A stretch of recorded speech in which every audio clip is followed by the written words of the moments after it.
a throwback. It's Moneyline Madness in the morning. This is how we used to do it, and we're back for Friday morning. I'm Andy B. I'm here with Matt. How we doing, Matt? Good. I can't really complain. Nothing but vibes right now. I do want to say that our NBA picks have been smacking. So if you came in here for some NBA bets, we will be giving a few of those out later on in the episode as well. But a lot of football drama, a lot of kind of unnecessary. Now, it's not stuff that you would think is going on right away, but it is. And Double R, what's happening, baby? A little Friday morning Double R's edition. always here for us, man. Friday morning, he's here. Let's go. He's locked in. We got the coffee.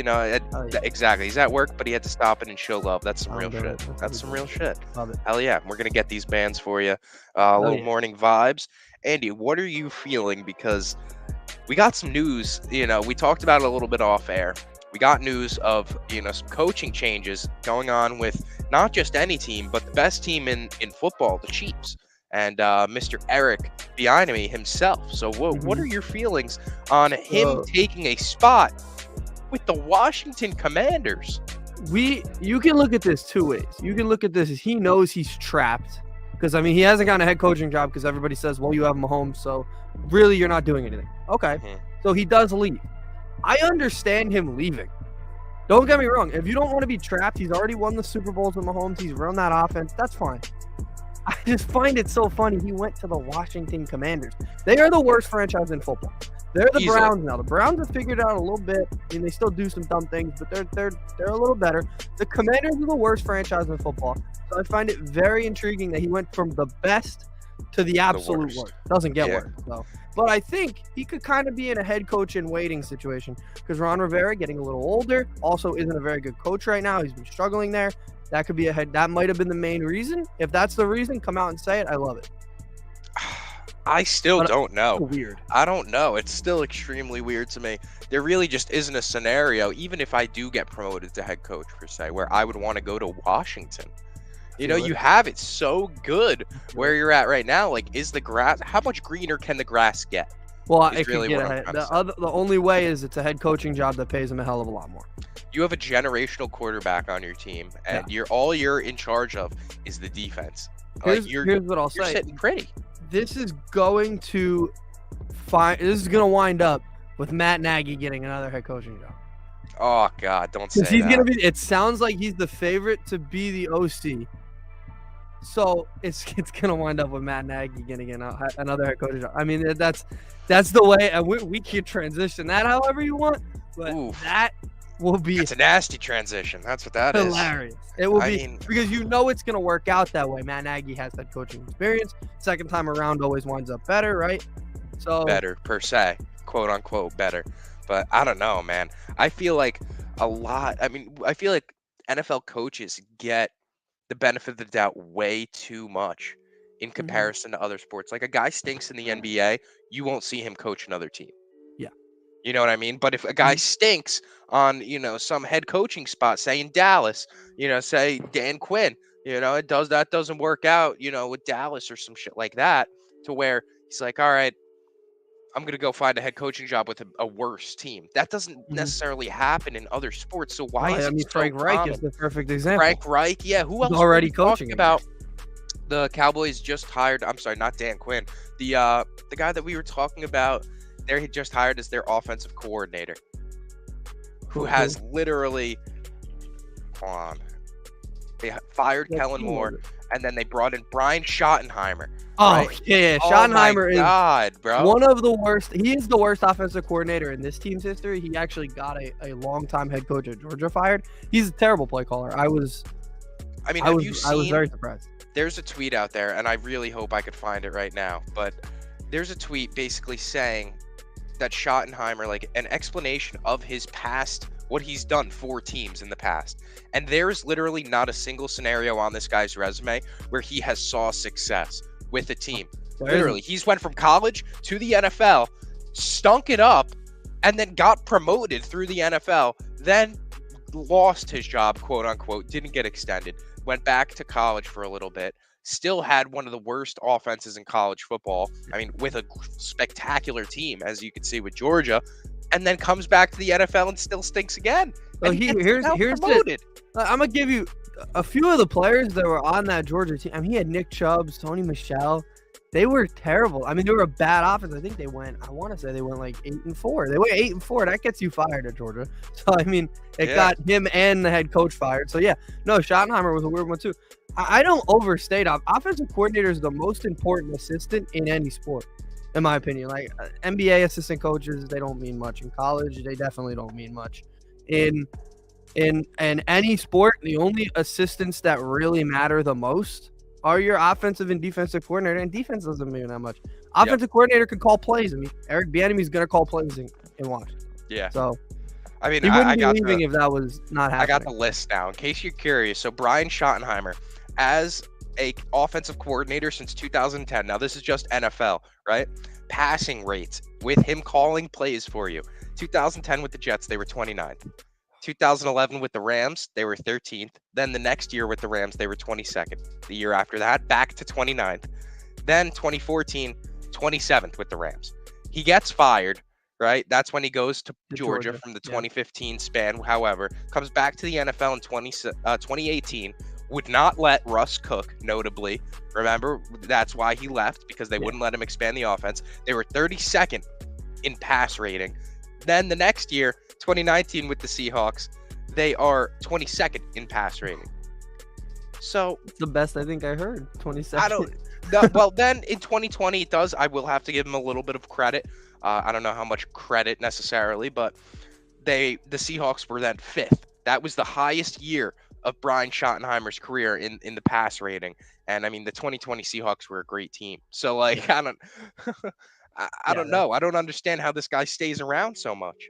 Yeah, that one's weird. And it's not like he's going to like the Chiefs. He's going to the Cowboys, who need help. Like, they're not a great offensive team. Yep. Did Kellen Moore get a job? I don't think so. Or he might have gone to the Chargers. Did he? I want to say, let me give a little. I think that was he's at the Chargers. He's okay. He's gonna be a college. That's a good pickup, honestly. No, yeah, it is a good pickup. I like Kellen Moore. He's gonna be a college head coach one day, and I think Bieniemy is another guy I thought was gonna be a college head coach by now.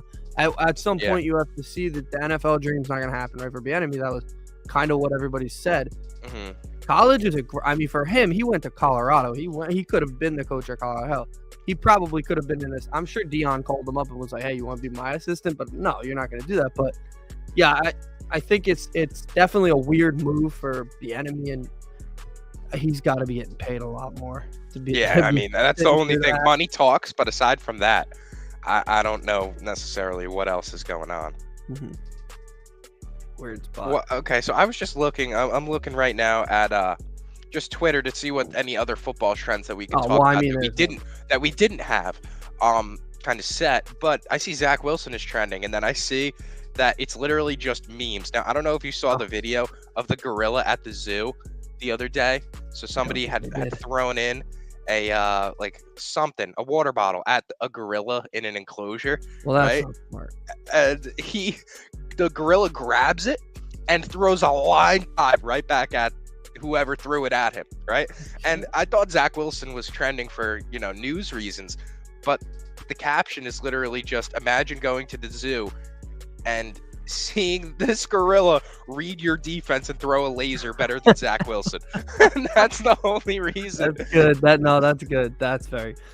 I thought he'd be trending for a different reason, but that is definitely a good reason. Yeah, no, that's a great reason. No, the Justin Fields news is massive to me. If you didn't see that, if you didn't see that yesterday, I think it was 80% of GMs expect the Chiefs.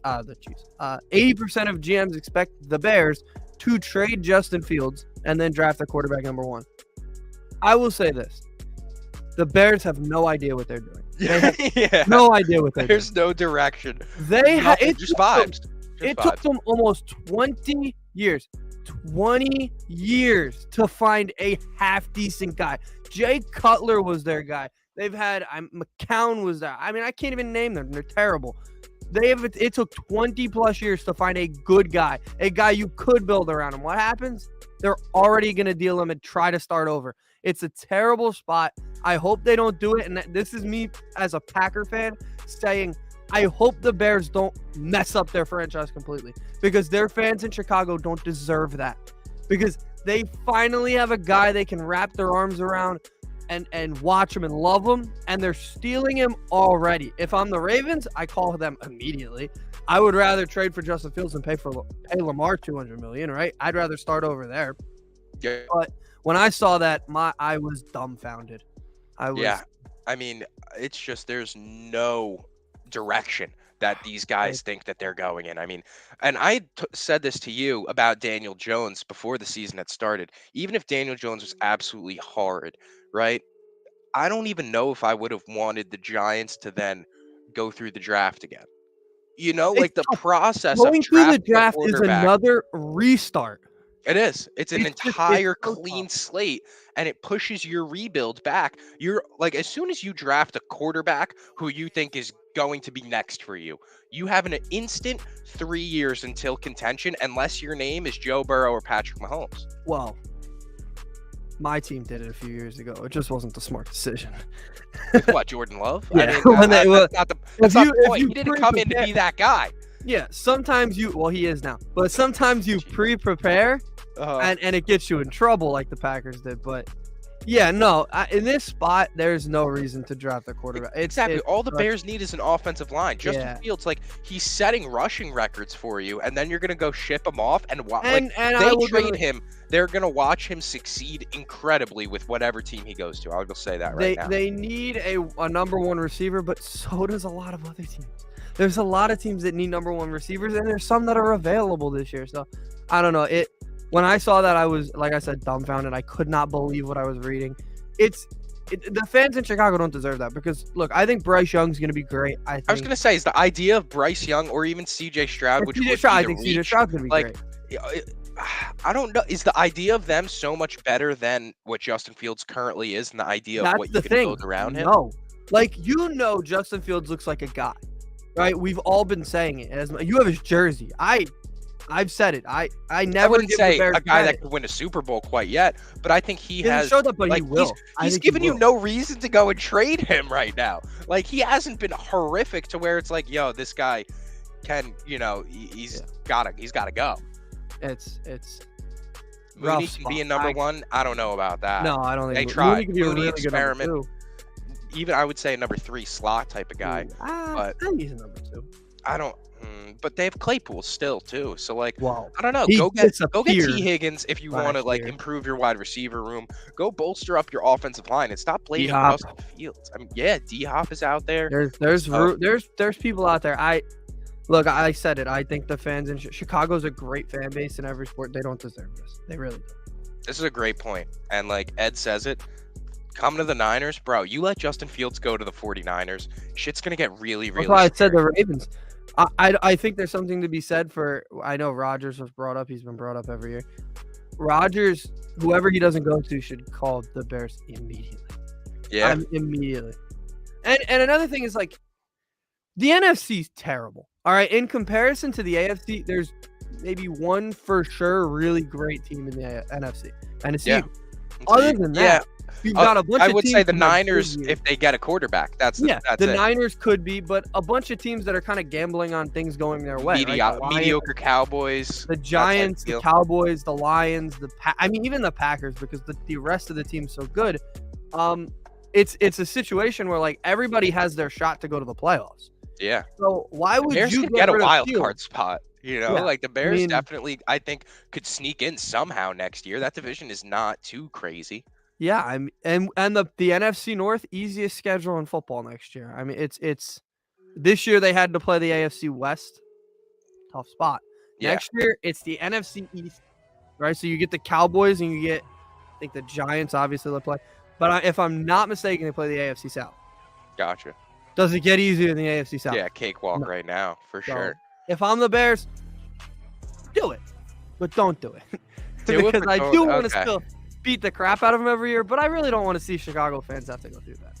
Yeah, I don't understand the thought process. It really is kind of mind-boggling to me how you want to, like, you're in another rebuild as soon as you trade Justin Fields, and then that means you just traded for Chase Claypool for absolutely nothing. A second-round pick for Chase Claypool for nothing. And you just gave that away. Now, I'm sure the return for Justin Fields He'd probably be the #1 most wanted player this year. That sounded like I was putting him in prison. That would be the #2 most wanted player, obviously behind another guy. Yes, sir. So, yeah, weird spot, but hey, I think Bryce Young and CJ Stroud are gonna be good. But I just said I think. We all think they're exactly. Like there have been a lot of guys. I mean, dude, I remember going into the old Giants draft of Josh Rosen. I'm like, yo, chosen Rosen, baby. I thought he was gonna be great. Great. Were we right? I thought I said Lamar. I know we didn't have this show back then, so now my takes will be recorded. But back then, I did say Lamar was going to be the best because I loved him in college. But I thought Rosen was going to be #2 behind him. How'd that go? Tough, bro. It's tough. Quarterbacks are such a tough thing because you never see a guy fully go into free agency, right? And that's got to be one of the toughest things to watch is that everybody has a chance to keep their guy. You very rarely see, and I think the Ravens are maybe the only case right now where you see hesitation. Exactly. Like there's a slight chance that Lamar could hit free agency at some point. Now I think it would be incredibly stupid for them, and I think it would be genius for Lamar because he would get an absolute bag. Would be if he hit free agency, you're looking at $60 million a year. Yeah, you're looking at Dame Lillard money, which is it's insane that I'm saying that. No, I mean, but then again, deservingly so. I mean, the guy's done everything with nothing around. Yeah, him. That's why I don't think the Ravens can afford to let him hit free agency. Either trade him now and go get Fields, or pay your man. Come on. Oof. I mean, like that's a downgrade. That's a big. No, it is a downgrade, but it's not as big of a downgrade as Lamar to like Derek Carr. Why? Lamar to a draft pick? Nobody's even forcing them to downgrade. You have no, that's the thing. They shouldn't. No, they're just that's what I'm saying. The #1 thing on the Ravens' agenda should be to re-sign Lamar. But if you're really committed to not re-signing Lamar, go get Justin Fields. Huh? Dang. And you thought about you were that adamant of it that you were racking the setup. I just heard something slide off. Yeah. But all right, so quarterback rumors obviously swirling. Lamar, Justin Fields, just to name 2 of them. Now, got to go back to this. How you feeling about the Packers? Obviously, you guys I'm made a happy move. with what they did today. Okay. That's huge. Aaron Jones coming back at less money. Great. Yup. He's a great guy, too. I think he's a big Green Bay type of dude. I think the team is set for whoever they choose to be the quarterback next. I think it's going to be Jordan Love. I think they're going to give him the keys, and I love that. In terms of Rodgers, I hope he comes out of it and retires. I said that. I don't think the Packers getting a huge package is worth me needing to see him in another uniform. I don't want to see. I love Aaron Rodgers, right? But if he chooses, like, hey, I want to play football, have fun in New York. I'll take their first-round pick next year. I'll take their first-round pick next year. Give me a third. Have fun. Maybe give me a player. I was going to say, do you want any young star? Maybe like a Quinnen Williams. I don't think he's paid completely yet. I don't know if they would. That's a lot. That's a big chip to give up. I mean, we're talking about a guy that came out last night, the PFF rankings. Now, I know SEMO always shits on PFF, and I think that some of their stats are a little bit skewed. But Quinnen Williams was a top 5 pass. Oh, he's a great player. That's why I would consider him in that pick. But I would want to. But no doubt, I would want 2 first-round picks, 1 this year, because I want to have 2 this year because it's a good draft. So you don't know what next year's is going to be, but you know what this year's is. So. Yeah, but, and Rodgers and to answer this, he's not holding the Packers hostage. I want to be very clear. Come on. Yes, he is. No. It's like the 3rd season he's done this now. Matt, he thinks he's holding them hostage. This is what they prepared for in 2020 when they drafted Jordan Love. They're not stuck.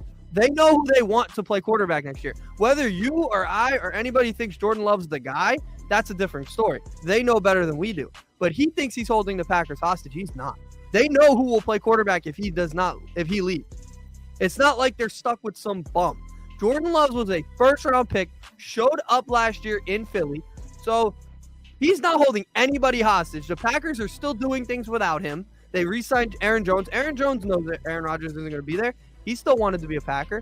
So, no, I don't think he's holding him. I think he thinks he's holding him. I mean, I don't know. This seems like a scenario, like, obviously, the Packers have no choice but to make other moves while he's just in, hiding that's the or whatever. Thing. They have the standing power to do it. You think Aaron Jones would re-sign with the Packers knowing he's going to get cut? You just get over a breakup. Listen, life goes on. You're still going to go out to the club with your boys and, hang but hey, out. Wouldn't You're it still be great if out. you have that change your life.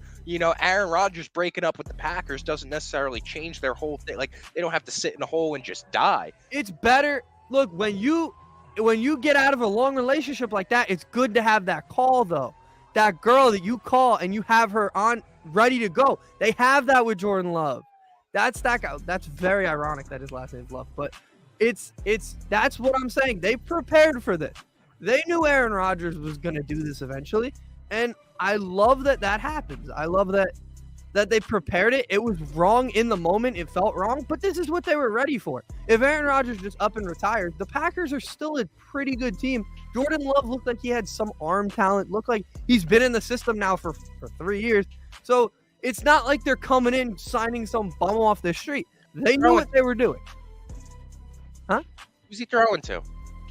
Well, I mean, that's why Aaron Rodgers was there for a year. Those guys had a year where they could learn the system and get ready to go, and Christian Watson showed out. See, and now Ed says, why doesn't Aaron Rodgers get fined? Now, I don't think Aaron Rodgers is reaching. He's done nothing to get him fined, but his leeway with Packers fans is just kind of insane to me. Like, he could go out and kill somebody, and Packers fans would still be like, well, I jumped off that bandwagon a while ago. It's kind of ridiculous. Now, you did, but then again, we're seeing a little Aaron Rodgers, a little inner defense of Aaron Rodgers coming out right now, I feel like. Like, at the end of the day. Well, no, I'm defending the Packers.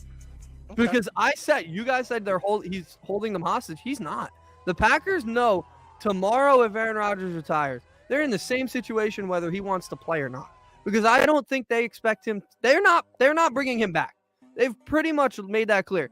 Whether he retires, he's gone. Whether he stays, he's gone anyway.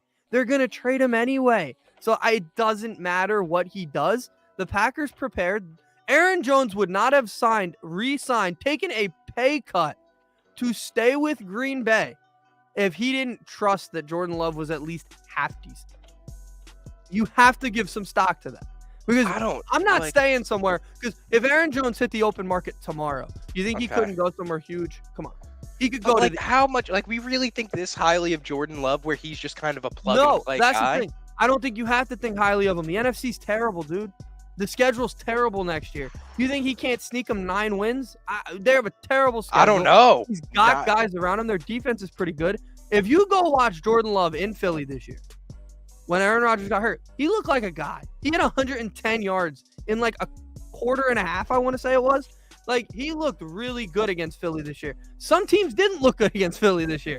Didn't look great against Philly. At the same time, though, this was what, a blowout? Wasn't that a blowout? No, game? He brought them back in the game. They had a shot late, then the defense kind of sucked. But it was a spot. Look, you can say anything you want about Jordan Love. We don't know any better than anybody other than the Packers. The Packers know Jordan Love better than anybody. If they trust him, why shouldn't I? Right? Well, I don't trust the Packers because they just let Aaron Rodgers go and do whatever he wants. But they're Every not. 2 weeks, guys popping psychedelics and hiding in a dark room. The one major thing Aaron Rodgers had a problem with years ago when he went on Pat McAfee and he scorched earth against the Packers. He said, they didn't ask for my opinion. They don't care about his opinion. They never did. That was the truth. They're running their franchise like it's a 1970s franchise. What we say goes, and that's how it goes. With Aaron Rodgers, they let him stay because, look, who gives you a better shot to win the Super Bowl? Aaron Rodgers, there's no question, right? But now it's time to move on. They know that. That's why Jordan Love's ready to go. That's why I think his 5th-year option has to be picked up. I'm almost certain it's going to be. So they're going to be paying Jordan Love like $20 million the season after next. They know that's nasty. That's disgusting. They prepared for this very scenario. Look, how you prepared? This preparation is horrible. This is a horrible plan. But is it disgusting if he has a really solid year and you're paying your quarterback $20 million and the Giants are paying Daniel Jones $35? Is it really such a terrible idea? His year solid though. We're already going to go ahead and say that he's a solid NFL quarterback. It took Daniel Jones 3 years to reach this level. I agree right here. I'm a big Aaron Rodgers fan, and I think I was a big Aaron Rodgers fan, and I think that they definitely should have asked for his opinion more on the team. But then again, that doesn't give him the right to go and do the things that he's been doing, publicly bashing the Packers, and then going and kind of I mean, what type of locker room are you holding? There's no leadership. Everybody There's no seems to accountability when it comes down to Aaron Rodgers, and that's really what bothers me most, is that there's zero responsibility for what he's done to the Packers. And the matter of the fact is, bro, you haven't seen success in the playoffs in however many years. You have one Super Bowl to your name, okay. But aside from that, you've had great seasons, and then you get to the playoffs and you squander. Now, whether that's on the defense or whether that's on, Rodgers, that's another argument. But the fact of the matter is, they're not winning these big games. And then to come out here and to just act like, you're on the level. Like if Patrick Mahomes is out here like, hey, guys, I'm going to go on a little trip, a guru trip. You're not going to hear from me for a little three weeks. I don't think people would care that much. But Aaron Rodgers, when you're not seeing success, you're then bashing your teammates on a podcast. Yeah. It just doesn't feel right to me. Yeah. So here's what you're saying. Aaron Rodgers is holding us hostage. He's holding the fans hostage. He's holding the media hostage. He's holding NFL and the locker room hostage. But he's not. No, because the locker room has made it clear. Aaron Jones was on with First Take the other day. He said, we love Jordan Love. We trust Jordan Love. So if they trust Jordan Love, then the locker room's not at hostage. Right? Do you obviously they want Aaron Rodgers? Now, what if Aaron Rodgers comes back and he's like, okay, I want to play football? Like, is he instantly gone? The Packers are trading. There is no way. At this point, you're right. There's no way they can bring him back, and they don't want to bring him back. He would be holding them hostage if they wanted him back so badly. They knew they needed him. They wanted him to win the Super Bowl. They could do it. They didn't make the playoffs this year. What's to say that doesn't happen again with Aaron Rodgers? So I'm going to say this clear. I'd rather miss the playoffs with Jordan Love next year than barely scrape into the playoffs with Aaron Rodgers. That's the truth. You got to move on eventually. This is the time. Look, if they're 5-12 next year, yeah, it's going to look terrible, but at least you know you got to be better, right? What's another season of Aaron Rodgers going 10-6, 10-7, whatever it is, and missing in the playoffs, right? It was time for them to move on. They're going to move on whether he makes his decision. I guess it's going to be right after he gets out of this darkness retreat, right? We have to make the decision now, right? The Packers have kind of made that decision. It's just up to him where he goes, right? Does he retire? Does he get traded? So that was the only response I'm giving. Aaron Rodgers is not holding the Packers hostage. He's holding everybody else hostage because we're really waiting on his decision. The Packers aren't. They knew their decision. They made their decision 2020 when they drafted Jordan Love. That they knew that this spot was going to come up. This time was going to come where Aaron Rodgers was going to be contemplating his future. The Packers didn't want to be a part of that. So they're not. And they're happy with it. And I'm happy with, look, Jordan Love could be god-awful. We could be 0-17 next year. Unlikely because I think he's going to be a decent guy. But at least it's a new era of Packer football. That's the most important part. You move on, right? The Giants needed to move on from Eli. Everybody, Brady, the Patriots had to move on from Brady. They're still kind of struggling with that. But everybody has to move on at some point. The Packers have let it go on long enough. They weren't going to get held. They're not being held against the fire right now. They're still making good moves. They kept Aaron Jones, one of the best running backs in football. So they're not being held hostage. They've prepared for this moment, and I love it. Okay, we'll see. We will see. I could be upset next year. If we're a terrible team, of course I'm going to be upset. I want to win. I want them to win a Super Bowl, but I'd be less upset if it was Jordan Love. Okay, fair.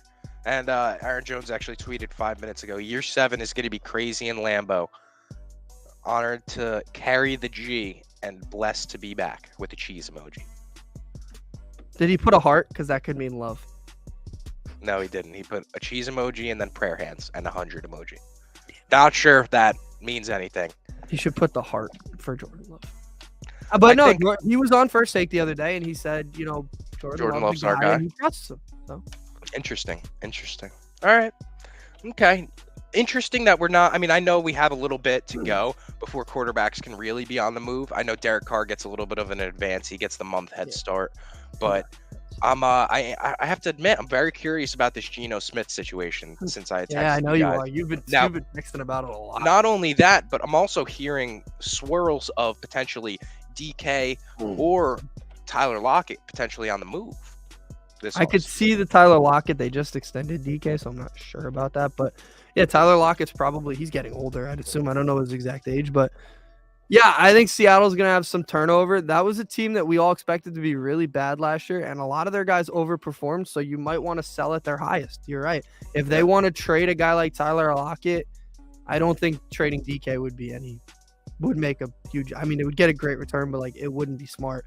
Yeah. And in terms of Geno Smith, he's a free agent, right? So I don't think he is a free agent. You can't really trade Geno Smith, right? So it's his decision. But I think he likes Pete Carroll, so I wouldn't be surprised if he ran it back there. But that Buccaneers thing is very interesting. It is. It's intriguing. He told them, I want to play in Seattle, but I want to keep my quarterback coach. And then the guy goes and he signs with Tampa Bay, another team that also needs a quarterback. So that's really what intrigued me about that. We're gonna have, we have a clip getting ready to be sent out soon about the Tampa Bay Buccaneers situation. Yeah, that's a fact. That's a fact. Probably a little bit after this episode. But Tyler Lockett, now, if he's on the move, what teams do you think are calling? Because I know the Giants are giving the Ravens. Giants, Ravens. Commanders now. Oof, you think so? I mean, the Commanders kind of have a nice little wide receiver core. I mean, Terry McLaurin, Jahan Dotson, Curtis Samuel. That's not bad. He would be an upgrade from Curtis Samuel, right? Definitely. And so I'd probably say he's slightly better than Dotson now, but Dotson's so weird. Good. Their quarterback next year is going to be Sam Howell. So, like, we don't know. He looked good in his one game. I think it was on Christmas Eve, right? Or something like that. Stay away from Terry McLaurin come fantasy season next year. Like, we don't know. Like, maybe stash him. Stash Terry McLaurin in the back of your team if you can. Sam Howell actually played against the Cowboys that one game, and we smashed his under on here.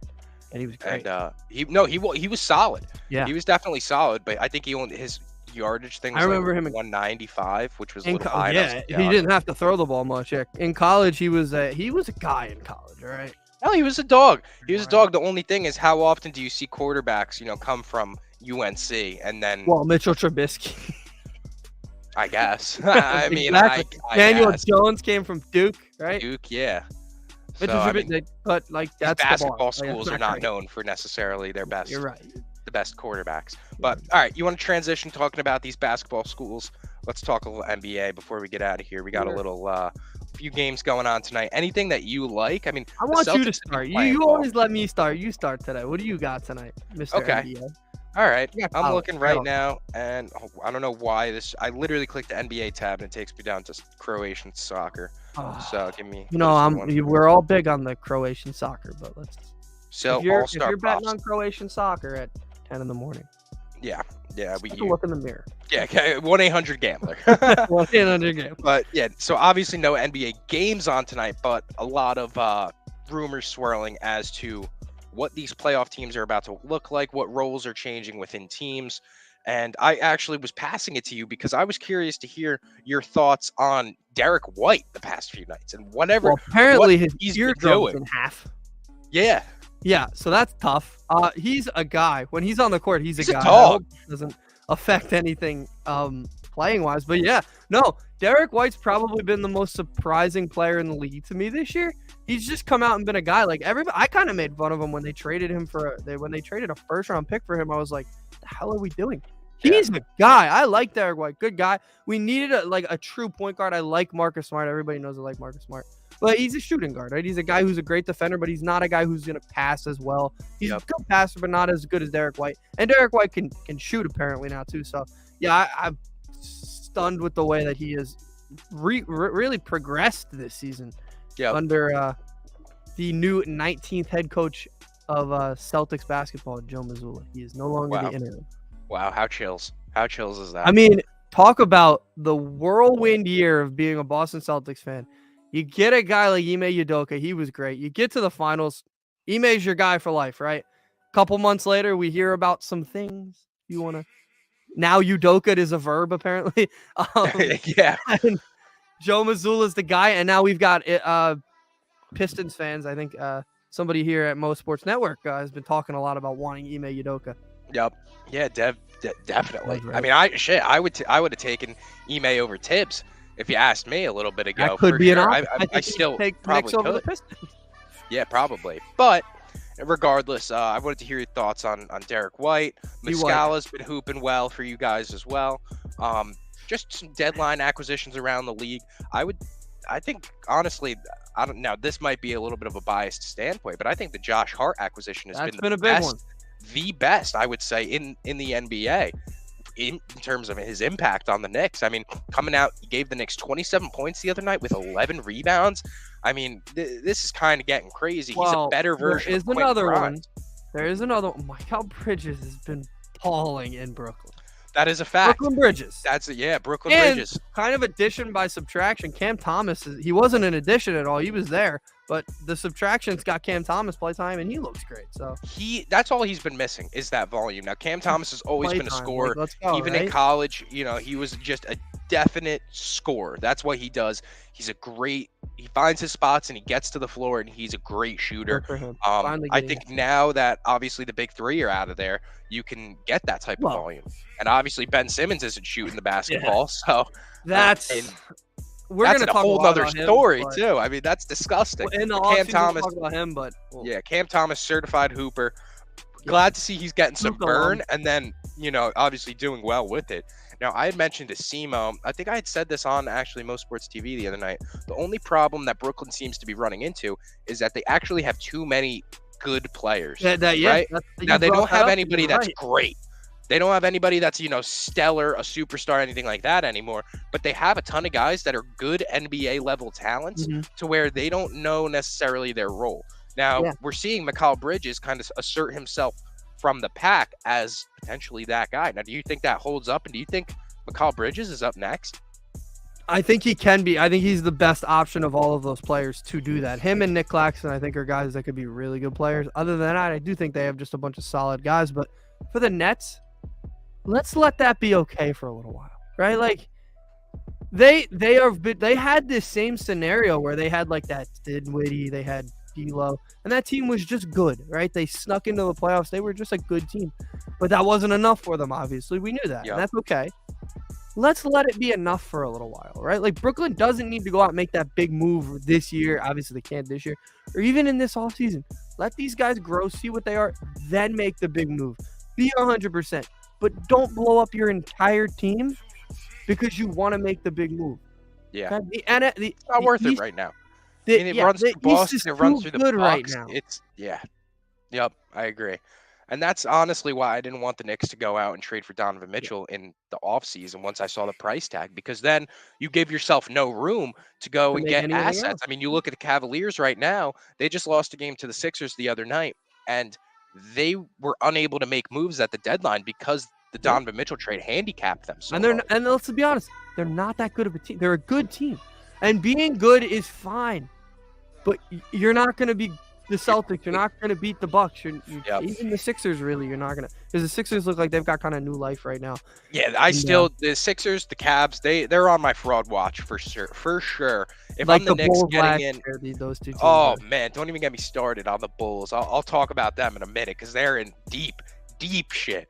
But if I'm the Knicks, looking at this playoff picture right now, I kind of like what I see in a matchup against the Cavs or Sixers. A team that I obviously don't want to play. There's no team I want to play more than the Miami Heat. Or the Heat, yeah. There's no team I want to play more than Miami. The only teams I really don't want to match up with are Boston or Milwaukee in the East. Yeah. I mean, that's really it. Aside from that, I'm good in the East. We're at the Ja Morant. I think I'm good in the East right now. There's really only those two. Otherwise, nobody is head and shoulders above anybody else right now.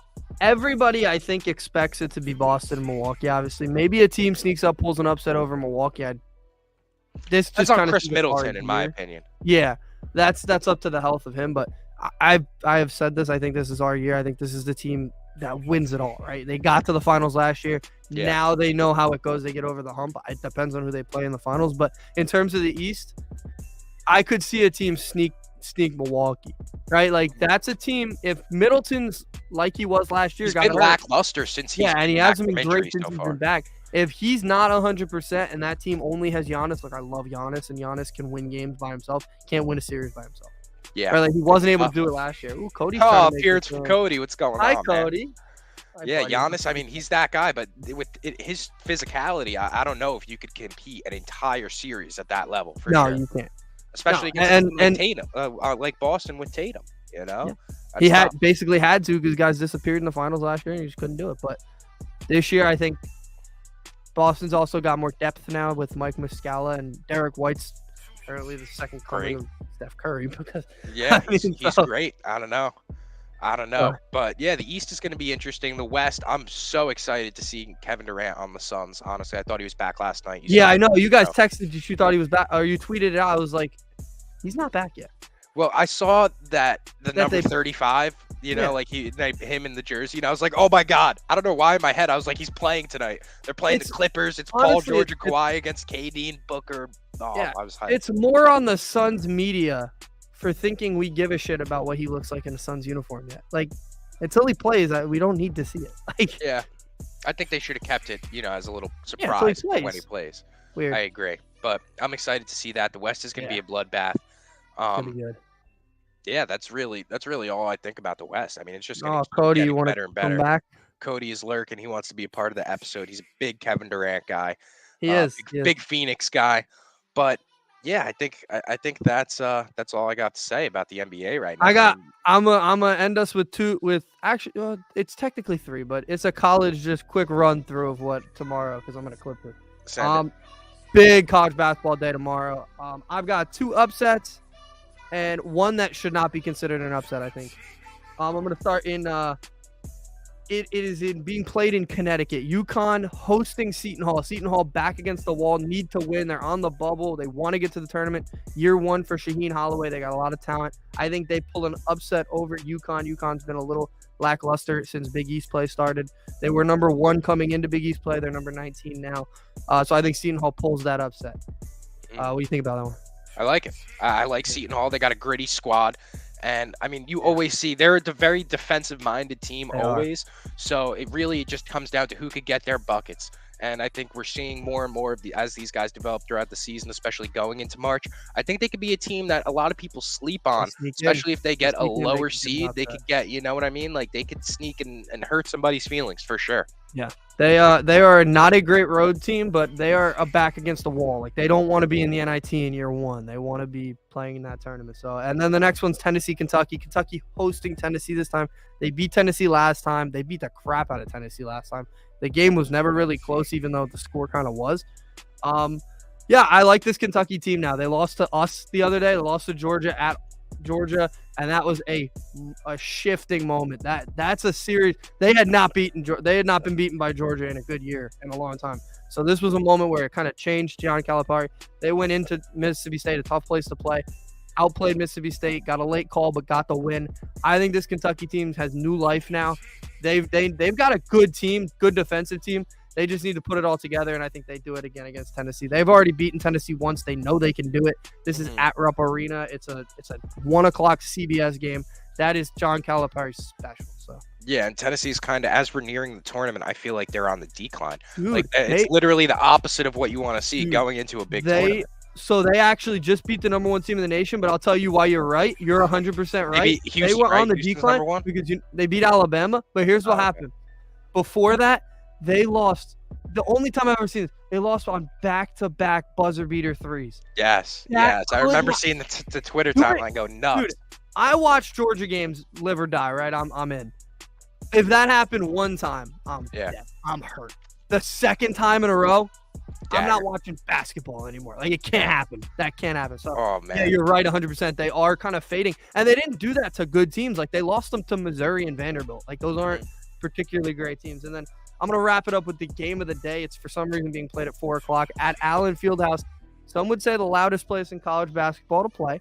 It's Baylor, Kansas, the two reigning national champions. I watched Baylor the other night. I had a bet on Baylor. That's the night we went 6-0. I had Baylor beating the crap out of West Virginia, which they did. Baylor doesn't miss threes. They drill threes. They are an amazing team. They're actually my pick for the national championship right now. That is a team that when they're hot, nobody beats them. They have one of the best coaches in the nation. They're consistent defensively. They're a 3-and-D team. They're perfect in every way. So I think they go into Kansas and beat Kansas. Kansas hasn't been a great team against good teams this year. So I think Bill Self in this situation is going to get out-coached by Scott Drew. And Baylor, they're hitting threes. I mean, I don't know if you've watched the game. I know you will because March Madness is coming. Dude, when they shoot when they're on a three-point rampage, I couldn't imagine being the other team's coach. Like, Yeah. it's just so disheartening. They hit like 5 threes in a row the other day. The game went from a 3-point game to a 20-point game in a blink of an eye. It's just, So would you say they're your favorite right now? Right now, them, and I've got a sneaky one that I actually might have indulged a bet on, Miami, to get into the Final Four. That is a team I watched play North Carolina the other day. That Miami team is hot, and when they're hot, they're one of the best teams in the nation. So in terms of my favorites, I'd probably put those two in the top 4, and we'll fill it in as we get to March. Hell yeah. Let's do it. All right. That's going to wrap us up, I believe. Thank you, everybody, for tuning in. It's been a great episode. We got to talk some NBA, some NFL, some college basketball, and we're going to be diving more and more as these off seasons, as the NBA is in a little bit of a slow season. They got 9 days off. March Madness right around the corner. It's going to be kicking up more and more. But appreciate you guys for tuning in. Double R, Ed, thank you for stopping by. We appreciate all the support, and we will catch you guys Sunday morning. You guys when Aaron Rodgers is out of his retreat. Yeah, if that day ever comes, but yeah. What if he just never comes out? It wouldn't even shock me. It wouldn't even shock me. Yeah, we'll be back Sunday for the Daytona 500. Oh yeah, let's get it.